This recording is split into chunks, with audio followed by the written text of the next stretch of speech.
The honourable member for Battle River Crowfoot.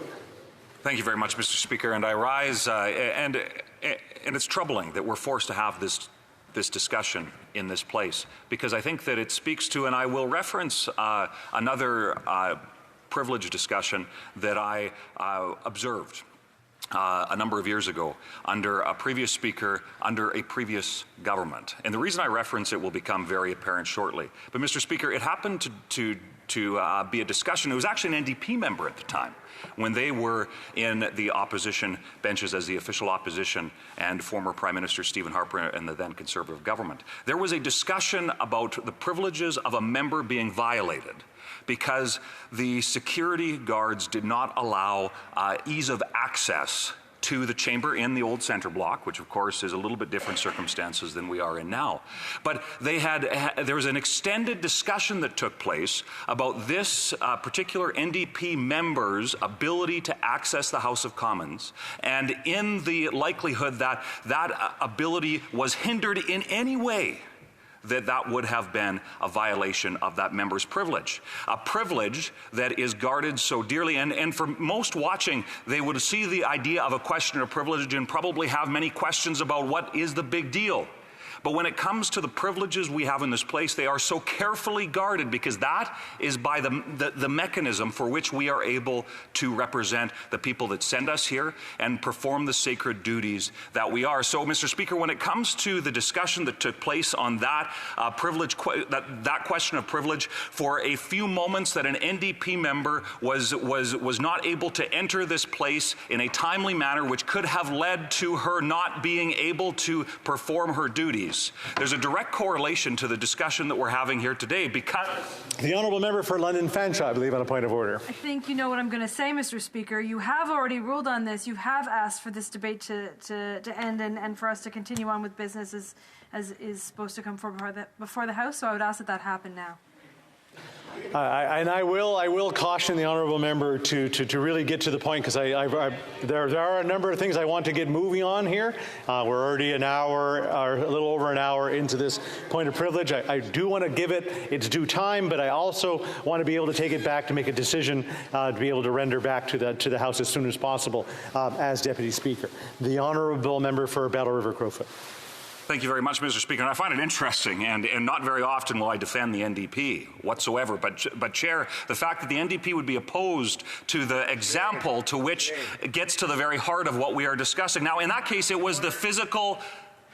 Honourable member for Timmins James Bay, and I know what I know what you're going to say, and it's about making the point. I did ask the honourable member to make a point. The honourable member for Timmins James Bay.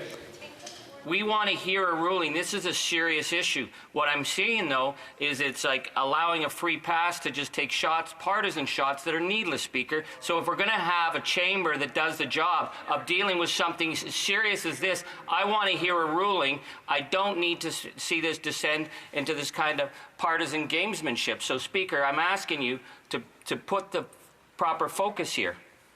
Point of order, Mr. Speaker. Point of order from the honourable member. I'm going to go to the honourable member for Edmonton-Wetaskiwin. Yeah, Mr. Speaker, on that point of order, the NDP members have stood up multiple times now just giving cover to the government. At this point in time, we don't actually know what the NDP position is. We know what the position of two of the parties are on this serious issue, but we don't even know what the NDP position is. Perhaps the honourable member, next time he stands up, can shed some light on whether the NDP is just going to continue to cover the Liberal government. Okay. All right.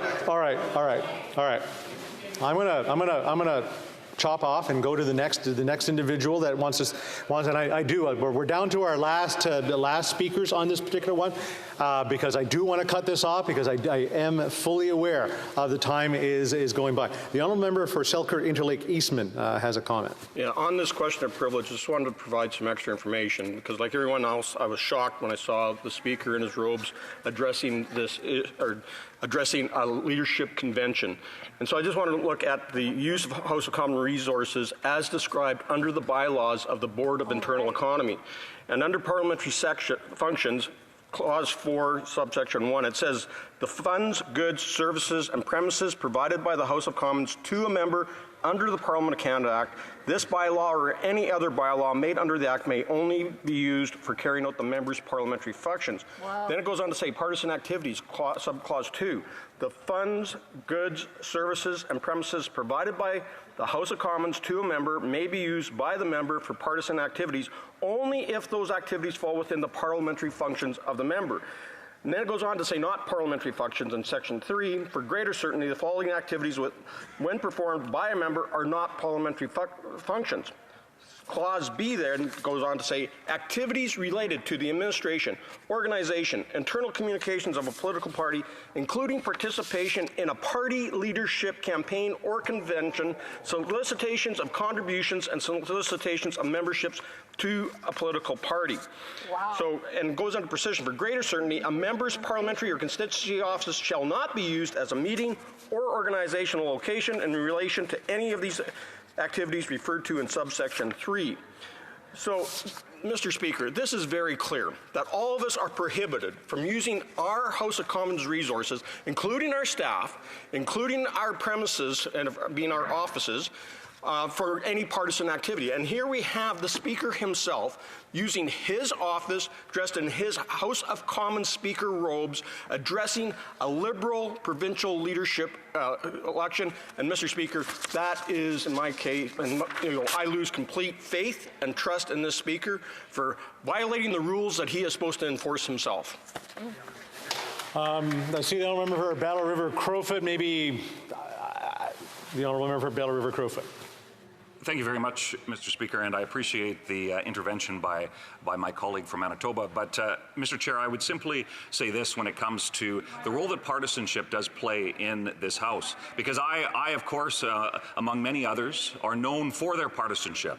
But, Mr. Speaker, I do find it troubling that there would be members of this place that would use a debate that is about defending the rights and privileges of members to be able to represent their constituents, including when that partisanship